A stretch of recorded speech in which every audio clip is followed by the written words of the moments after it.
brief remarks and then your welcome remarks. Then I'll take a lead after that. Thank you. Yes, we're currently waiting for the attendees to stabilize, and then we will switch off the screen here, the first slide, and then I'll start with a welcome. And for everyone who is already in this web talk, already welcome to you, of course.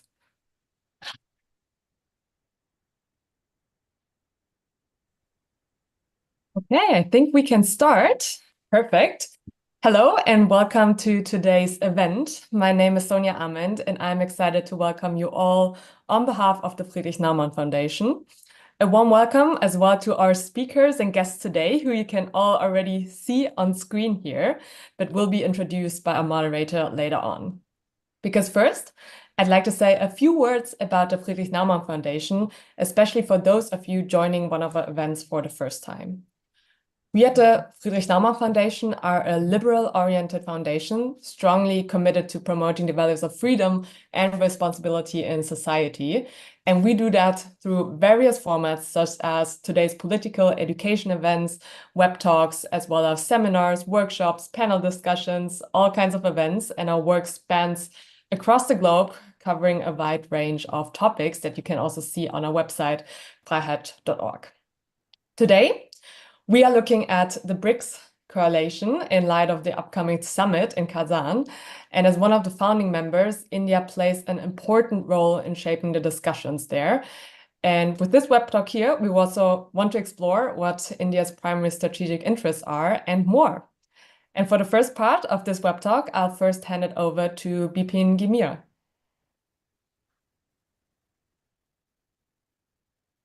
Thank you, Dr. Sonja Amend, for the opening remarks.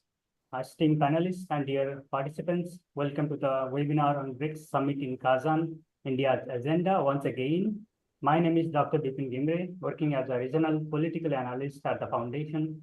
I'll be your moderator or maybe an MC today for this webinar. To set the base for the today's discussion on BRICS, we have requested Professor Dr.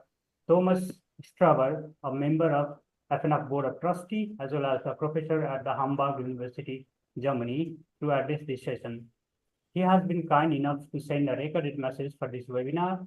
We would like to play this video first, and then I'll request my colleague to please play the video.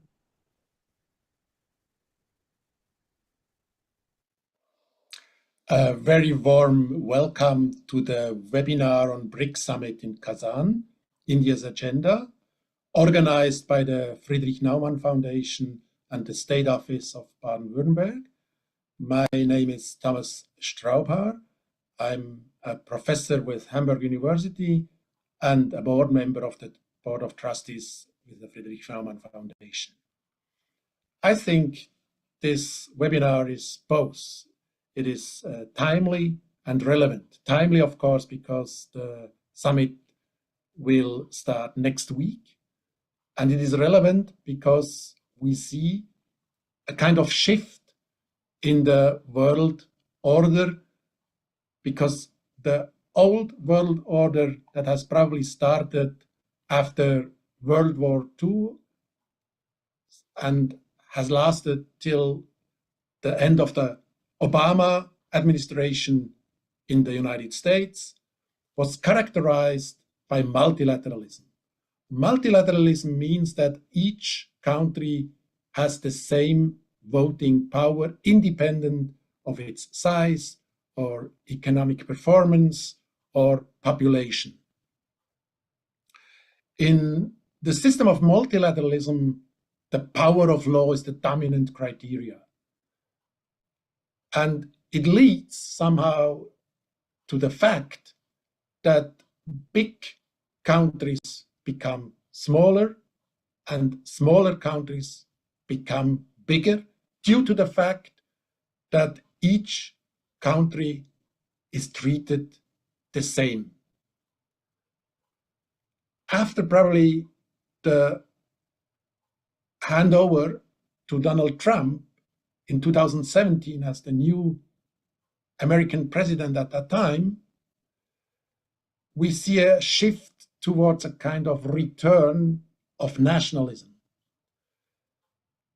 Return of nationalism means that the law of power substitutes the power of law. And as an outcome, we see a kind of multipolar instead of a multilateral world order. And therefore, the question becomes important: to which pole do you belong as a single country? And that is probably the starting point of BRICS as a dominant or a new dominant factor in the world order. The BRICS country, Brazil, Russia, India, China, and South Africa, somehow account for about 1/4 of world GDP and 40% of world population. And so it could become a kind of pole against the leading members of the old world economic order, probably characterized by the G7, by the United States, Canada, Japan, United Kingdom, Germany, France, and Italy. And somehow the BRICS could become a counterpart to this old, liberal, Western-driven world economic order. And of course, now the question is, are there some common grounds, or do the different lines dominate the Kazan summit that will start next week? If we look at the common grounds, we may probably see 2 points. One is, of course, becoming important, becoming less dependent on Western market power and having a chance to really somehow stay for about 40 or in the future almost half of world population. And the second point is there a chance for the BRICS country together to somehow enforce regulations in the world economic order according to economic, environmental, and social dimensions of development? Somehow, is it possible to enforce an adjusted and extended United Nations Agenda 2030? If we look at the different lines, we may also probably see 2 points. One is that within the BRICS community, we see very heterogeneous national interests due to the fact that economic development differ and economic structures differ. And second, with regard to agricultural products and raw materials, sometimes the BRICS countries compete so in the demand side and also in the supply side, meaning that somehow they are rather competitors than cooperators. So having this 2, let's say, different options to the BRICS summit, one the common grounds and the other the different lines, we may address within a seminar like this some very interesting questions. I would just like to focus on 3. One is, what can be the primary strategic goals for the summit? Second, will the inclusion of new members like Egypt, Ethiopia, Iran probably strengthen or weaken the BRICS strategy? And third, will indeed the BRICS country offer an alternative to the old liberal world order? So you can see there are plenty of interesting questions to discuss within this seminar or this webinar. So I wish you to find answers, creative, innovative answers to this very broad and heterogeneous board of questions. I hope that you will find innovative answers, and I wish you all the best, and of course also fun to participate on this webinar. And I thank you for participating and wish you a very successful webinar on the Kazan summit of the BRICS system and India's agenda. Have fun. Thank you. We seriously appreciate our sincere thanks. We express our sincere thanks to Professor Dr. Shravar for his insightful video remarks highlighting the importance of understanding of BRICS and the upcoming BRICS Summit in Russia. To continue the event further now, let me introduce our moderator, Ms. Janvi Tripathi. Ms. Janvi Tripathi is an associate fellow with the Observer Research Foundation, New Delhi. She served as a coordinator for the Think 20 India Secretariat during India's G20 presidency in 2023. She currently serves on the International Advisory Board Secretariat of Think 20 Brazil. Her research include international trade policy, issues like gender and trade, and WTO reforms. It is great having you as a moderator today here. Now, I would like to hand over the floor to you to introduce our esteemed panelists and to lead the discussion for another 45 minutes. Ms. Tripathi, the floor is yours now. Thank you very much, and welcome to this discussion to all the participants who've joined online, and of course, our esteemed guests. Ms. Ruchita Berry is here. She is Senior Fellow at the Vivekananda International Foundation and an expert on India's relations with Africa and Latin America.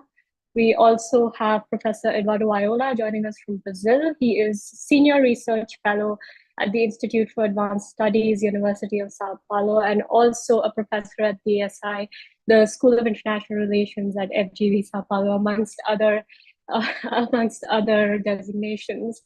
And Dr. Rishi Gupta is here, Assistant Director at the Asia Society Policy Institute, who works in the areas of diplomacy and geopolitics. So without further ado, I would like to start us off by asking something that's been at least on my mind as we move towards the Kazan summit and in terms of India's priorities. What has BRICS expansion meant for reordering the multilateral system? Does the new BRICS remain like a subset to multilateralism, or is it gearing to replace the old order? It's also a sentiment that Professor Strawbar expressed. So let me start with you, Ms. Berry. What are your thoughts on this? Thank you, Janvi, for that very pertinent question. And I'd also like to thank the organizers for inviting me for this very timely webinar on BRICS. So the leaders of BRICS, that is the BRICS Plus, will be meeting in Kazan, Russia next week for the 16th summit. BRICS will welcome the new members, which is Ethiopia, Egypt, Iran, Saudi Arabia, and UAE. I do feel that the expansion has magnified the significance of BRICS. The BRICS grouping now represents 35% of the world's GDP, 40% of the world trade, 44% of the oil and gas reserves, and 26% of the world landmass. So it is an important forum, and that's maybe one of the reasons why, in terms of what it is representing, and that's why there are new aspirants wanting to join this forum. But now coming to your question as to whether it implies a change in, does the expansion represents reordering of the multilateral system for BRICS, or does it remain, the BRICS remain a subset of multilateralism? I feel that if you look at the BRICS, statements at the end of the summit statements, which the BRICS have been, issuing, that shows that BRICS' vision is not for forging an alternate order. That is what I feel. And it is in terms of reforming the current multilateral system. And a clear vision of that comes from the joint statement of the foreign minister of BRICS, who met earlier this year in June in Russia. And I would like to read out from this statement, and it says that BRICS calls for a more agile, effective, efficient, responsive, representative, legitimate, accountable international multilateral system, which should lead to greater and more meaningful participation from the developing countries, especially from Africa, in a global decision-making process and structures, and make them better attuned to the contemporary reality. So I feel the BRICS members nations are unhappy with the long drawn bias against the global south and want to reform the current order. And BRICS offers a platform to the global south that really matters. It serves as a point of attraction to the aspirants and to the new members. So that's my view, that the expanded BRICS seeks to reform and does not want to replace the current global order. Thank you very much. It was very, very insightful. Professor Viola, if I could come to you at this stage, Brazil has had a successful run as the G20 president this year. They will be taking over the BRICS presidency next year. What are your views on this, how expansion is going to be impacting the BRICS, and what are the expectations from Kazan? You are on mute, sir, if you could unmute yourself. Thank you.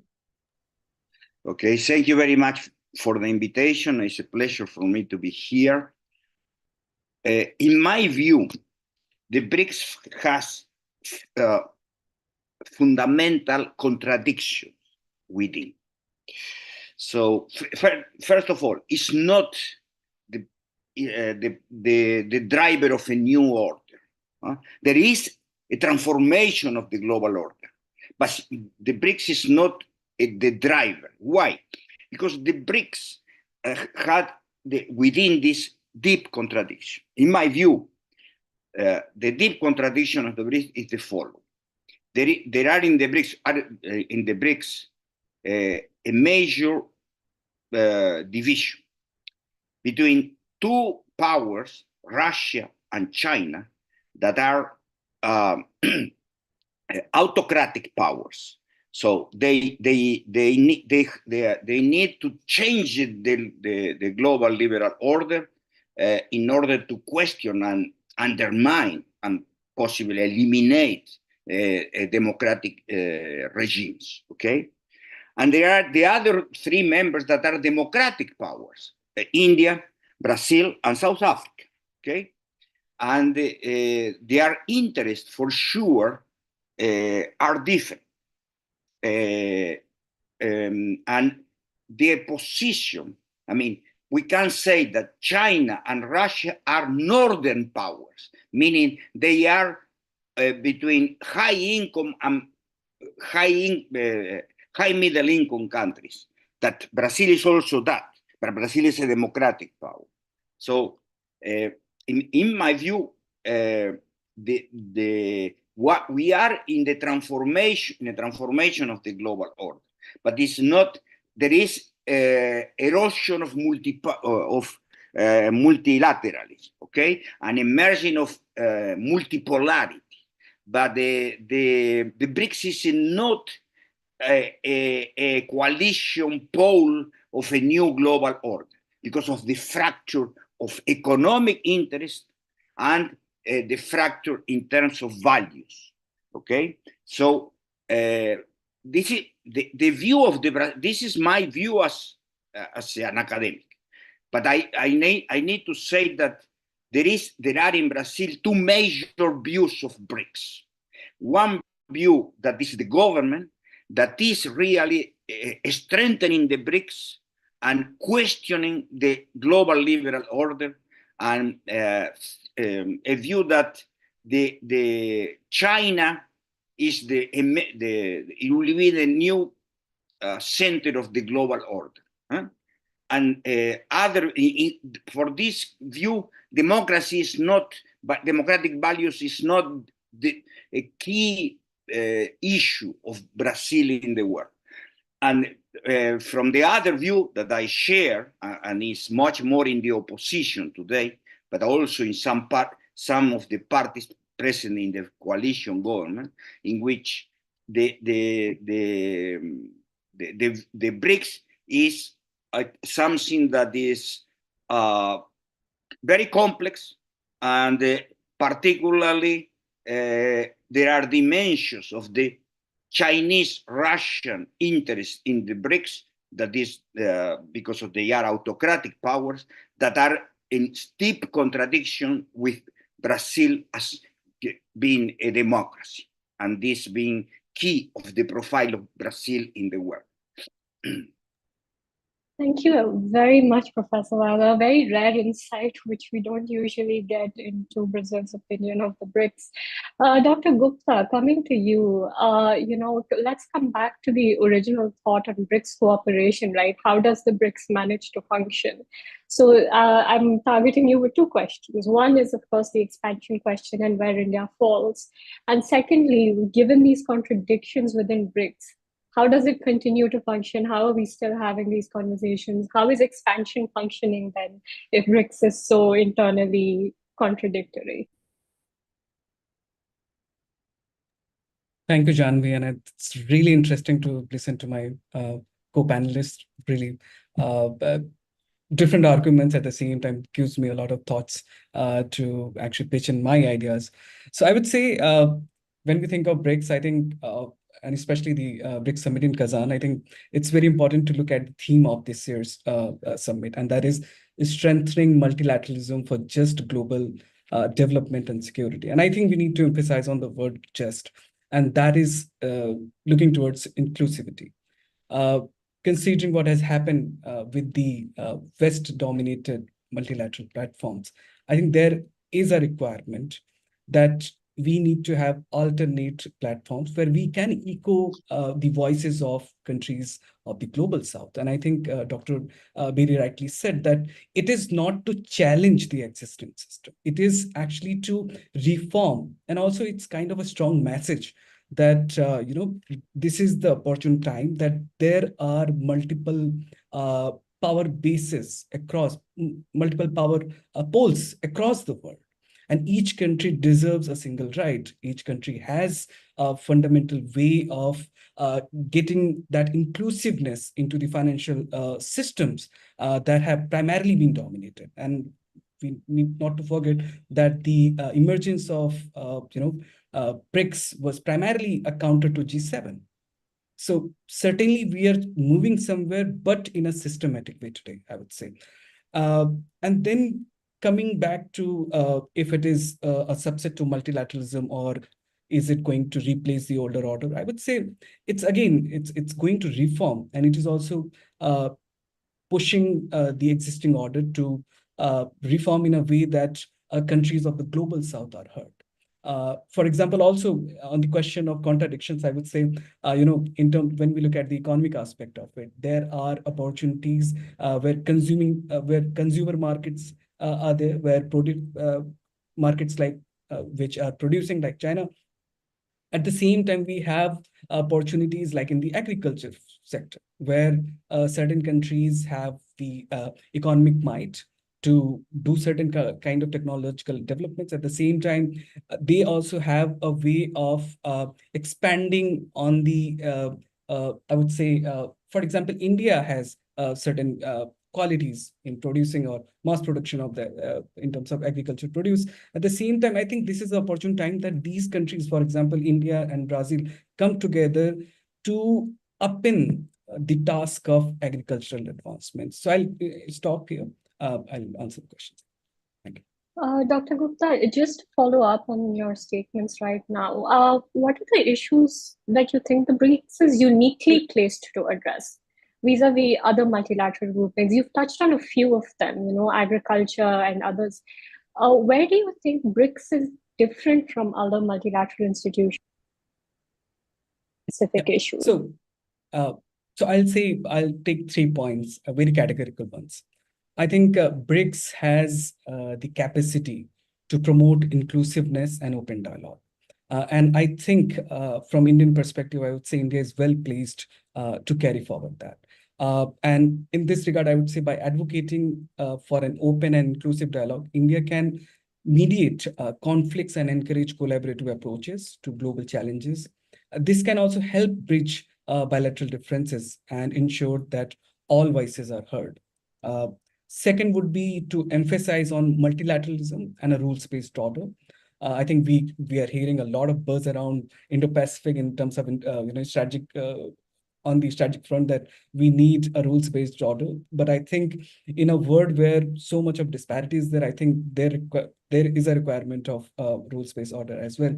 So India's emphasis on a rules-based order, international order, and multilateral positions it well to bridge gaps within BRICS, and by promoting these principles, India can ensure that the group's engagements remain constructive and focused on the common goals. And lastly, I would say leverage diplomatic successes. India's recent presidency of the G20 has demonstrated its ability to promote consensus and collaboration among diverse member states. And I think applying this experience to BRICS, India can continue to mediate and foster unity. For example, during the BRICS Summit in 2023, Prime Minister Modi played a pivotal role in advocating for the BRICS expansion and consensus building among member states. And don't forget, this time, I think there are more than 32 applications for BRICS membership. So it shows that there is a consensus, there is an understanding that we require, or the countries of the global south, as well as emerging economies, require a platform which is, which can be inclusive, at the same time, which can also be part of the existing system, not, I would say, challenging it, but questioning or forcing it to reform itself. Thank you. Thank you, Dr. Gupta. Professor Viola, we've heard a view that development concerns are a key part of BRICS cooperation, right? And you've done extensive work in the area of climate change issues and implications for all our countries growing in that direction. Do you think the BRICS can do something differently when it comes to, say, mobilizing the private sector for financing climate concerns? Is there a special role for IPSA that you see for India, Brazil, and South Africa? Or what can we expect on that sort of issue when it comes to the upcoming summit in Kazan, just to keep the focus on development and our common futures up to 2030? Okay. Well, again, the BRICS, there are very different profiles in terms of carbon intensity of the economies. Brazil is clearly a middle carbon intensity economy. Okay, South Africa, China, Russia, and India are high carbon intensive economies. This is a major fracture that is not very explicit in BRICS, but when we come to the global order and coalitions, if the focus is climate and energy, this is extremely relevant. Okay, so for example, in terms of energy carbon intensity of the economies, Brazil is very different from most of the world, though there are Northern European countries are similar to Brazil. They are much more decarbonized economies, not at the level of Brazil. The major problem of Brazil with carbon is related to deforestation in the Amazon particularly, not in relation to the energy matrix, okay? So I think in any case, there is a lot of potential of cooperation within the BRICS, but not as a cooperation that is alternative to northern countries, let's say, okay? So, for example, China is very important in deploying renewable energy all over the world, okay? But at the same time, the strong subsidies of China to their low carbon energy industries is a major problem for the other countries that in many cases need to put tariffs in order to protect their industries. So this is very interesting. So it brings us back to the idea that there are contradictions within BRICS, but there is scope for cooperation. I will go in the optimistic direction. In this area, there is, for sure. Great. Thank you, Professor Viola. Ms. Berry, if I can come back to you. You have been proactively following India's Africa outreach, Latin America outreach. India has been keen on having, say, the AU join the G20 joining the G20 during the Indian presidency. It's been pushing for greater cooperation with the African continent. Is participation in the BRICS a more efficient way, you think, for African countries to express themselves in multilateral settings? And what do you think India can do to make this a more seamless process? Yeah, thank you. Thank you, Janvi, for that very relevant question. See, India has been pushing for greater role of the global South in the multilateral institution. And so if the BRICS is expanding and if there are more members from the African Union joining the BRICS, that is something which the India has been striving for a very long time. Indian government has said that, Africa is in the top of its foreign policy or economic policy priorities. Even during the G20, it says that Africa is the top of its priorities, and therefore the entry of African Union in the G20 was something that India was really pushing for a very long time. So I think within the BRICS, India is very keen that the African countries do join in, because why are they interested in joining? Because they have been historically excluded from the existing multilateral institutions.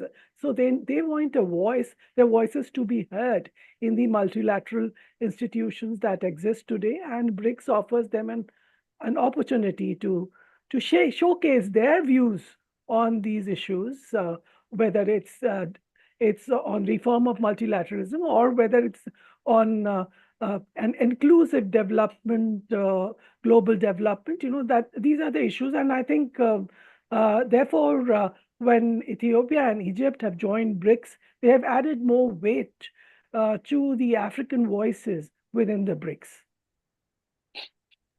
It's very interesting, Ms. Berry. At this point, I would like to remind the participants who have joined us virtually to submit their questions via the Q&A option.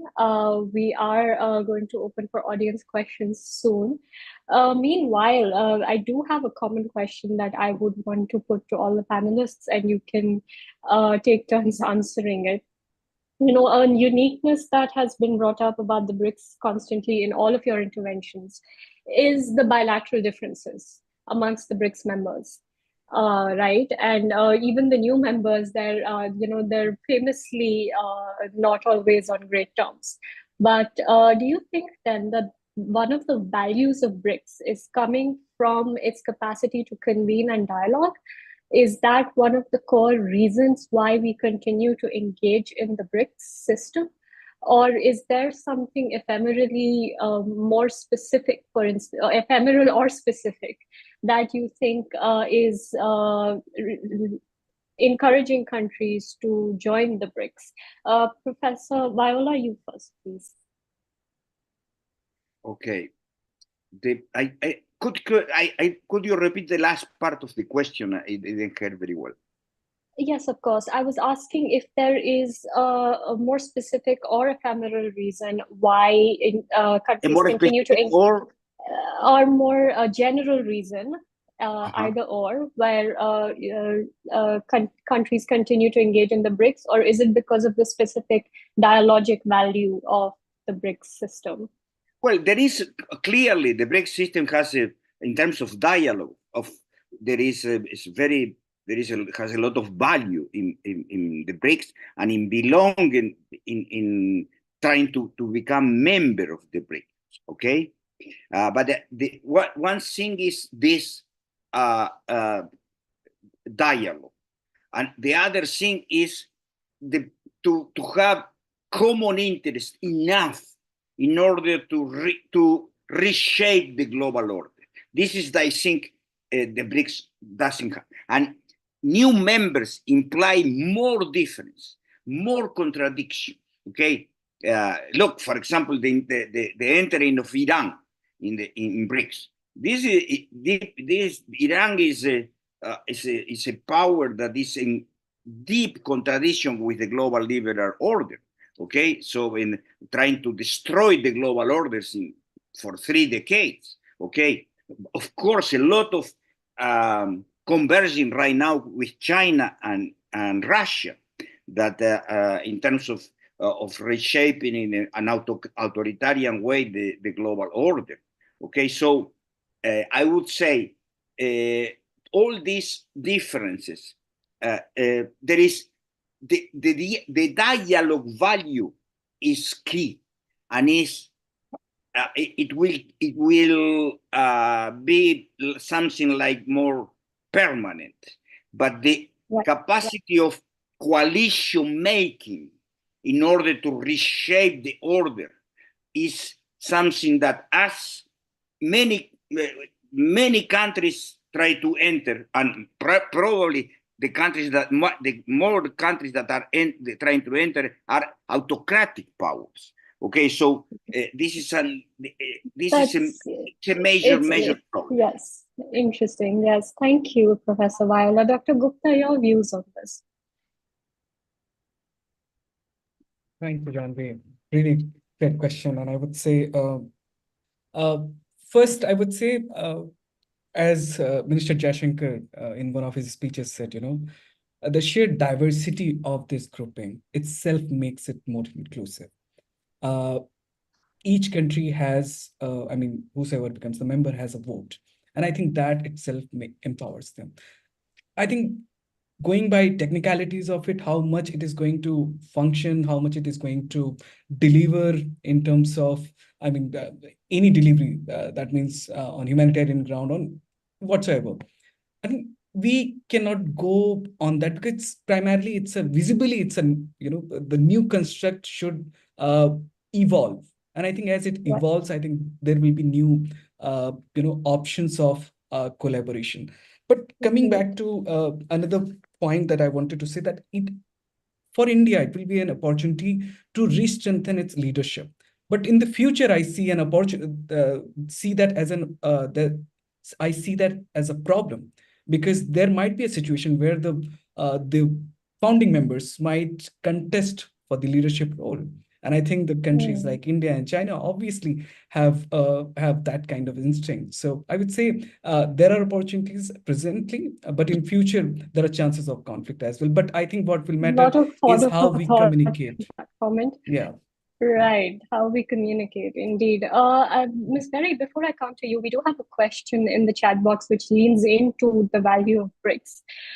The question is, if tensions between BRICS member states persist or even rise to hostilities, what does the panel expect as a scenario? And our questioner has given us a few scenarios, but I want you to answer the basic question, like if the tensions persist, what are the scenarios that you see playing out?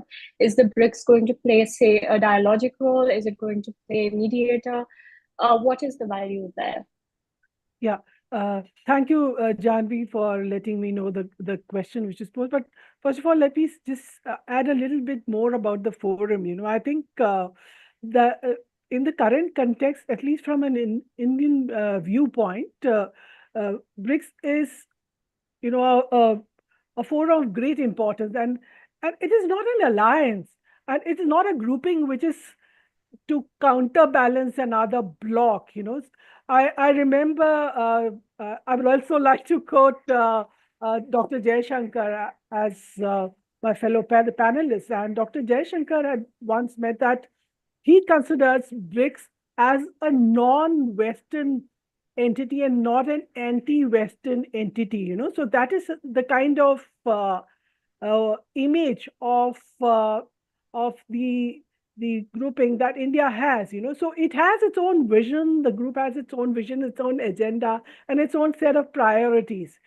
So I think what the future would be, whether this forum would get morphed into an anti-West forum, is something that would be a challenge for India to deal with. And in that vein, I would like to also answer the question that was posed that, how would BRICS deal with the rivalries? I do understand that there might be tensions, among the current members as it is. We have Iran and Saudi Arabia, which do not see eye to eye. We have Ethiopia and Egypt, which two members from Africa, which also have tensions between them.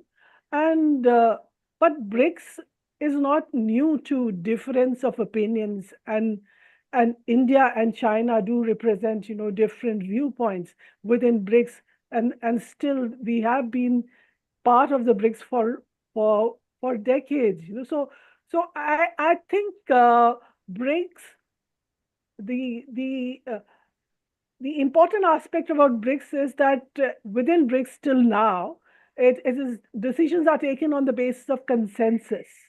So if that format continues, I don't think there would be any problems between the members. Thank you. Thank you. And thank you for bringing us back to that point, that very important principle of BRICS, consensus, that we can continue to dialogue and discuss on issues beyond our geopolitical limitations. We do have about 15 minutes on the clock. Okay, we have another question coming in from the audience. On the SWIFT system, right? This is, of course, of interest to a number of new and emerging members of the BRICS. Why would India, while interest in de-dollarization persists and well understood for Russia, given the international sanctions against the country, why are India and Brazil willing to pursue this objective of moving away from the SWIFT system? And do you think a BRICS currency and payment system is economically and politically feasible? Very tempted to answer this myself, but I think I will concede to Dr. Gupta first on this.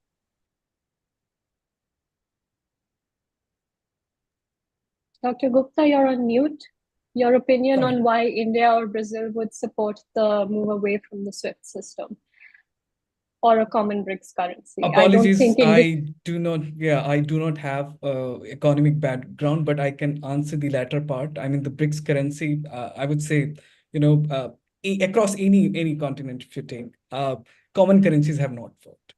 And indeed, especially looking at the political establishment of these countries, the sheer character of the BRICS members in terms of their political construct, I don't see a possibility that it's going to be a reality.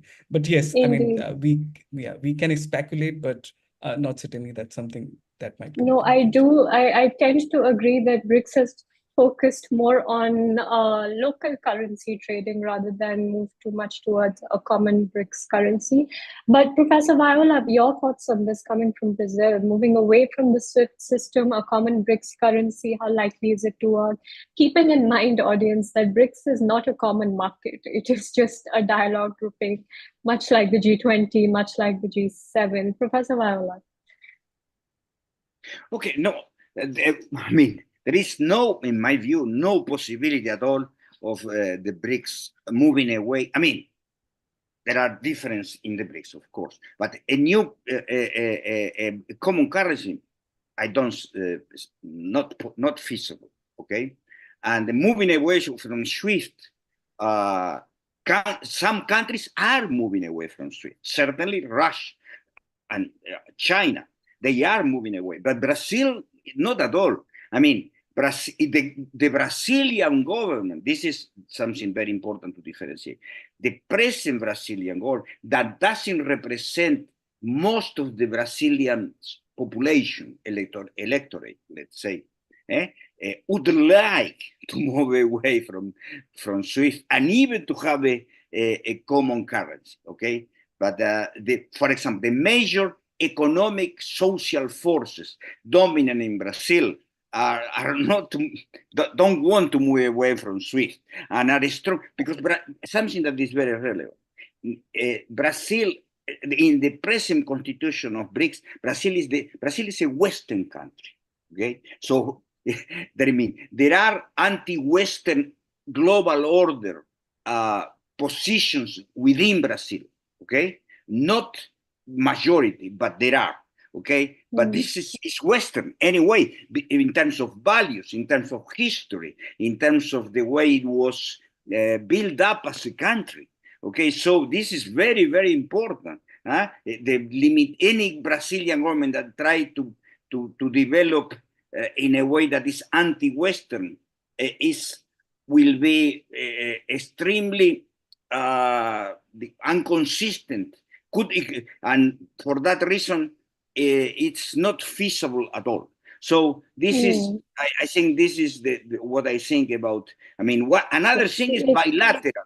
Right. You can have bilateral trade that is in local currency. This is feasible and it's good for many BRICS countries. Okay. Right. Thank you, Professor Viola. I got a message that Dr. Gupta has to leave us for now. Thank you so much for joining us, Dr. Gupta. Thank you so we much. hope to see you at future conversations. We do have a few more questions here. Ms. Berry, I would like to come back to you on the currency question. And then we have several new questions that have come in. I will come to as many of them as I can, allowing for time. Ms. Berry, on the question of a common currency. Yeah, thank you, Janvi. It is a bit of a controversial issue, the issue of a common currency, which has been raised by several countries. Several experts have been talking about it. There has been a discussion on, moving towards, as you rightly pointed out, towards local currency trade. That is something which the BRICS has. The de-dollarization is also something which has been, something which has been discussed on this issue. Because as you're aware, currently the global financial system is dominated by dollar as the medium of it is the reserve currency, global reserve currency. So the world is dependent on dollar for trading, for all financial transactions. So obviously the idea for those people who are anti-West would be to move towards a de-dollarized world. So whether that is possible or not remains to be seen. But within BRICS, there has been a discussion on greater focus on digital infrastructure. And herein, India, as you know, has been a pioneer in developing the UPI, which is the Unified Payment Interface, which it has offered globally. So I think within BRICS, India can offer this technology, build coalitions within BRICS on this issue. I think this could be something which India can work for within BRICS. But I don't see a BRICS currency in the immediate future. Yes, ma'am, you have answered the question and opened a new can of worms in terms of digital public infrastructure and how the BRICS can collaborate. Let's see if that sparks new questions. But there's a very interesting question that has come in on whether the BRICS is missing an inner organization or a permanent secretariat.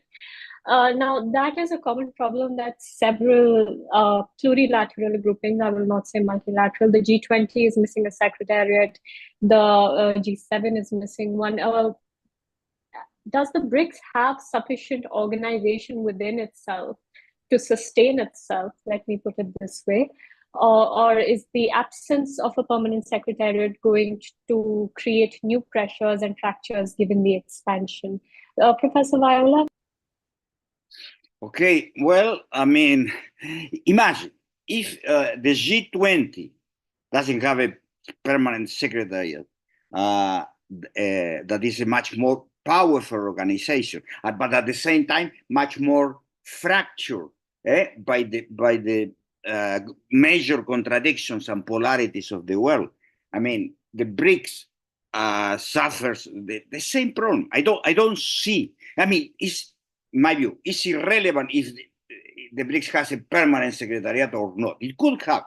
I imagine that for China and Russia, this would be they would like this very much. Okay, because they will institutionalize a kind of organization in which they have much more power than the other countries, particularly China, of course. So, but at the same time, the issue of having a permanent secretariat will not increase the efficiency, the capacity of real. Let me emphasize one thing. One thing is dialogue. One thing is statements, many statements. The other thing is the capacity of common policies to drive the world. And this is an area in which I don't see the BRICS as a major player, okay? Because there are different countries with major contradictions. Right. Ms. Berry, your thoughts on this? Is the lack of a permanent secretariat sort of stopping the BRICS from functioning to its full capacity? I think that BRICS has survived without an official secretariat for so many years. I think it can survive in future too. And as has been rightly pointed out, we have G20, which is a grouping of 21, if you include the African Union. And it has survived without an official secretariat. I'm sure the BRICS can also survive without a secretariat in terms of functionality, in terms of dealing with the various issues. It is something in which the focal points of each country discuss this. The Sherpas from each country are the ones which are the focal points in each country, and then they are the channels for discussion. And we have various engagement groups like the Academic Forum, where both of us have been part of. So, yes. We do have 4 minutes on the clock and several questions to get to. I am sorry to interrupt. I'm trying to combine a few questions. There is a common question that has come on BRICS collaboration on counterterrorism. What can India expect there? And also a quick question on India-China relationships since 2020. So perhaps combining the two, and what Ms. Berry, you could perhaps answer this because this is specific to India. What are the expectations on counterterrorism given our tensions with China? And then Professor Viola, to you, the question on whether promoting the new development bank and pushing for reforms in institutions like the IMF is what are the broader political implications of that? There's a very interesting question on UPI as well, which we hope to come to. But Ms. Berry, on the counterterrorism.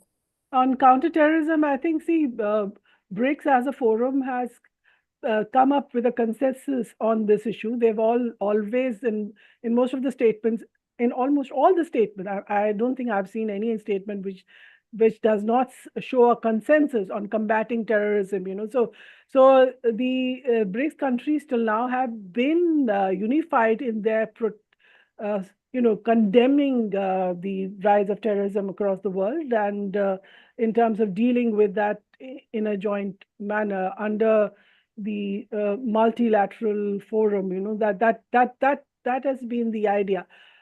Bilaterally, countries may have issues in on dealing with this, but as a minilateral, they have developed a consensus on this issue.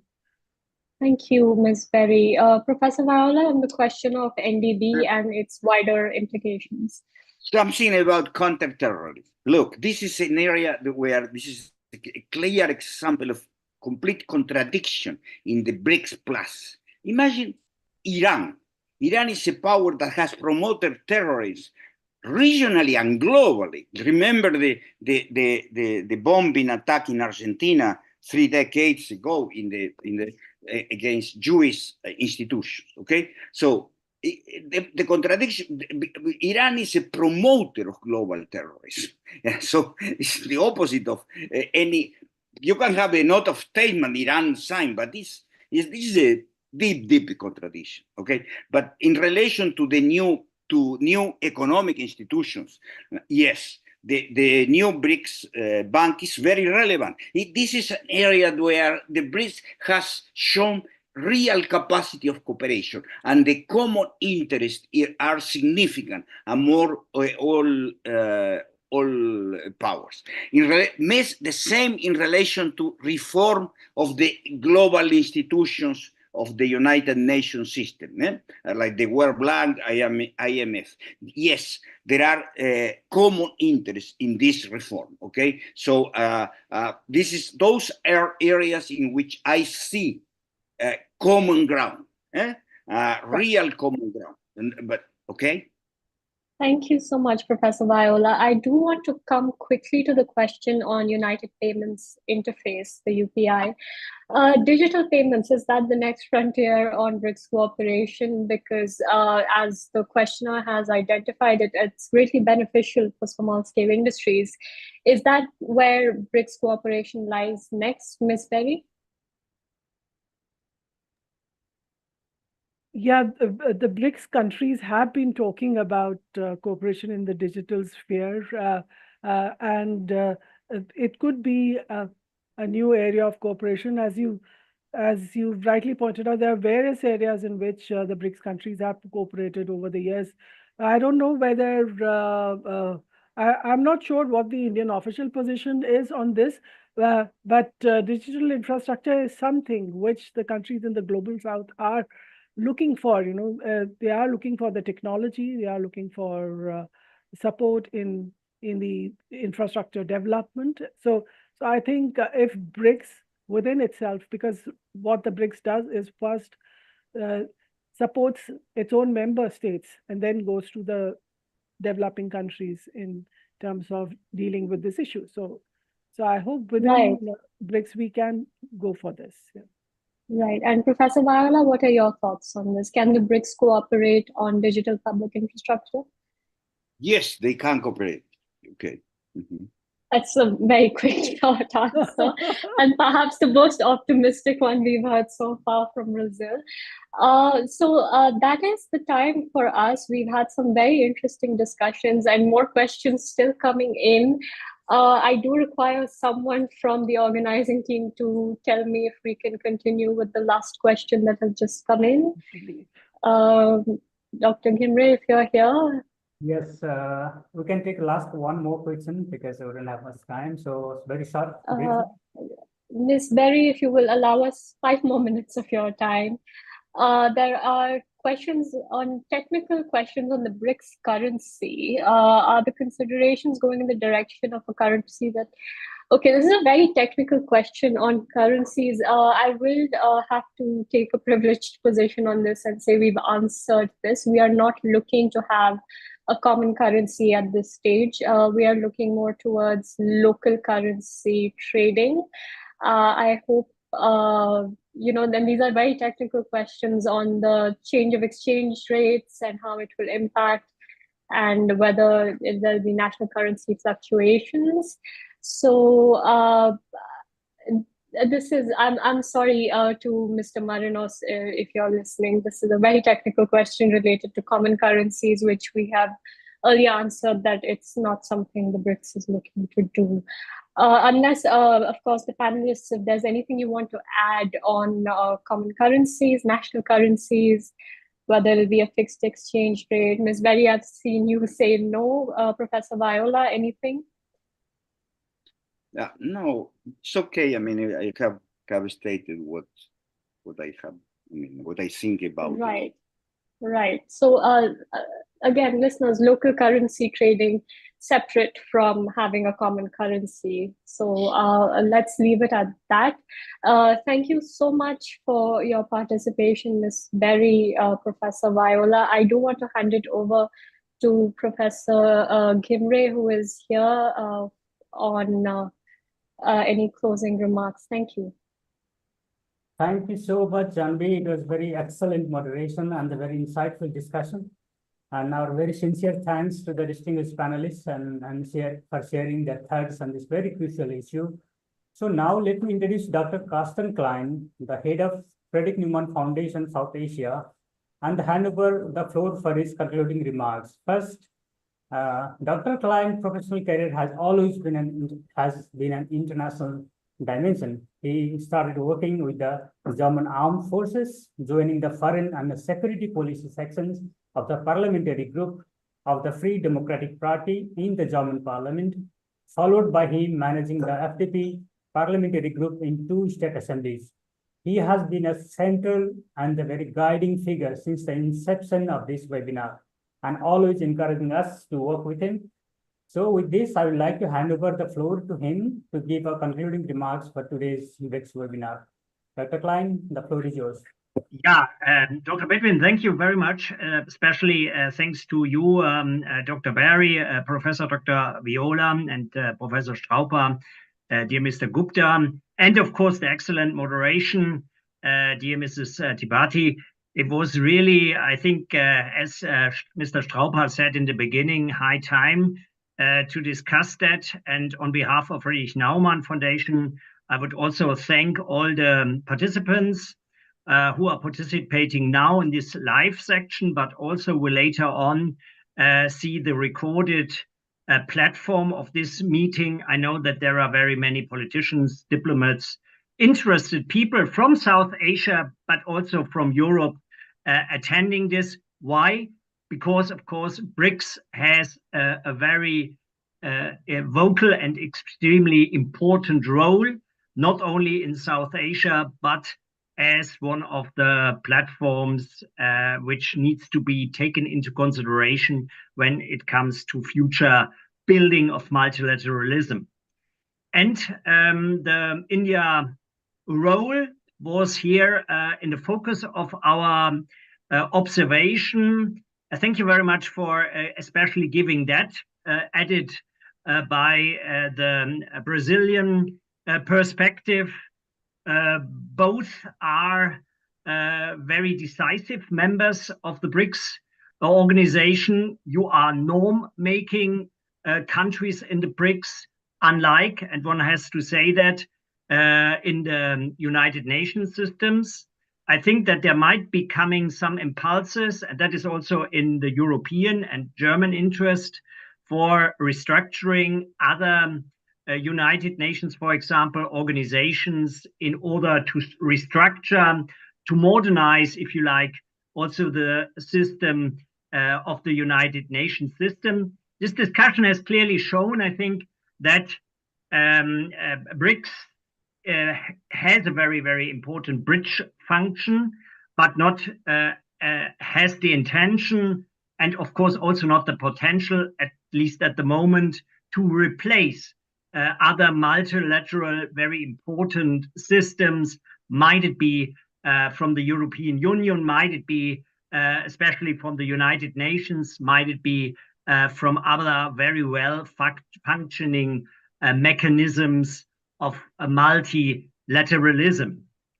And I would also again say that it is very clearly said from our Brazilian friend and colleague in the very beginning that all of the countries you are presenting here are stable democracies with very strong democratic institutions and the governments of the rule of law. And therefore, countries like India, countries like Brazil and South Asia could, should, and must be, to a certain extent, the counterbalance of other perhaps existing currents within the BRICS system. So thank you very much also for the hints regarding the shared common interests. Other multilateral organizations will remain very important. And just a few days before we see next week the German-Indian governmental consultations, which also has a very broad perspective, a very broad agenda with extremely important points. One could say it is good to have quite many good, well-functioning, well-balanced platforms of mutual understanding.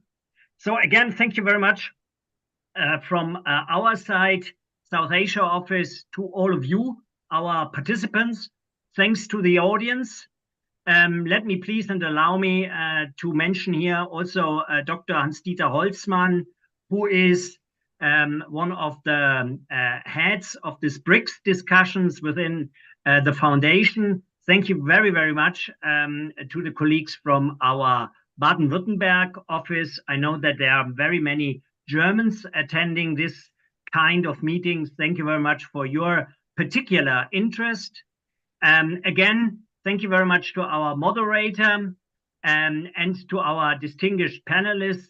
And last but not least, and allow me that, thanks to my colleagues in the South Asia office who were so extremely engaged in organizing this event. Friedrich-Naumann Foundation is definitely going to foster this kind of interaction. I think there are many international platforms like BRICS, like perhaps SCO, like BIMSTEC, and others who are working here in the region, and we will also definitely shed a light on those. With that, I say again, thank you very, very much, and follow us on social media.